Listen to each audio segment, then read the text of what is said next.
Est-ce que Abellio, je pose la question, c'est tout, a jamais abandonné vraiment l'esprit de conquête en dépit de son affirmation selon laquelle la seconde naissance, c'est un passage de la puissance à la connaissance. Mais est-ce qu'au sein même de la connaissance, cet esprit de conquête ne l'a jamais abandonné?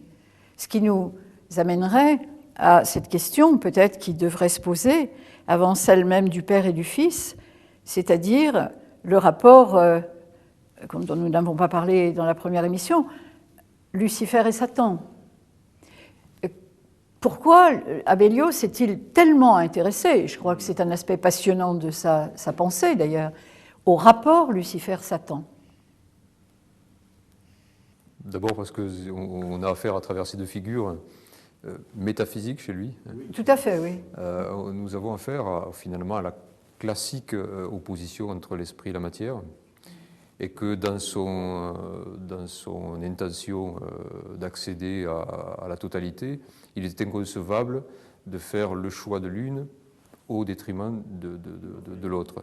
Donc, alors que lui, après, c'est que lui ait réussi la synthèse des deux, qui est le Christ. Hein. C'est-à-dire que Lucifer et Satan se résout dans le Christ.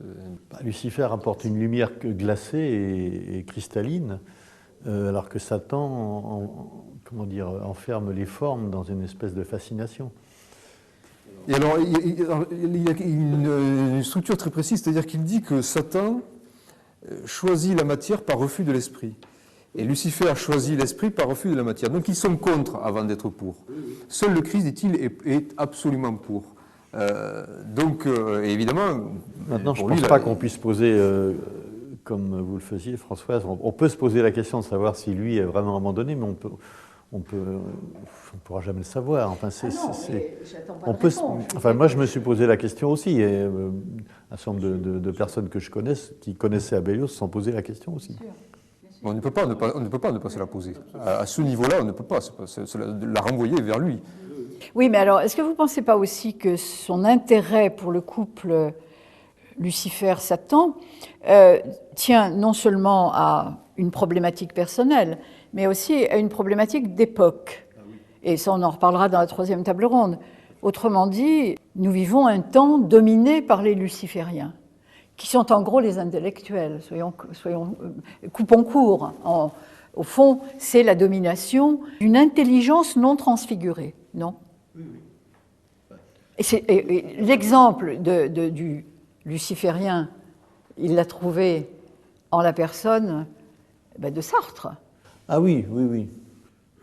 Qui a quand même... Et en même temps, le luciférien tel qu'il l'incarne dans le personnage de Drameil, par exemple, est un luciférien très prophétique. Oui, il n'y en a pas beaucoup quand même maintenant, je trouve. Et du type de Drameil, difficile d'en trouver d'ailleurs même.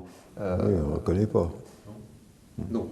Il y en a peut-être, mais on ne les voit pas. Oui. Ils sont invisibles. Ah oui, voilà. Non, mais des lucifériens, il y en a quand même beaucoup autour de nous. Voilà, je ne sais pas. Forme de pensée, si le luciférien est une forme de pensée désincarnée d'une certaine façon, ou une pensée qui refuse de s'incarner. Qui refuse de s'incarner, voilà. Oui, mais leur influence est relativement négligeable actuellement. Ah, je ne suis pas de votre avis. Je pense que l'influence des gestionnaires, qui sont une émanation de Satan, si j'ose dire, avec un peu de Lucifer dedans, est beaucoup plus importante que celle des intellectuels. En termes pratiques peut-être, mais en termes d'influence occulte, je ne sais pas. Ça, non, peut-être pas, oui.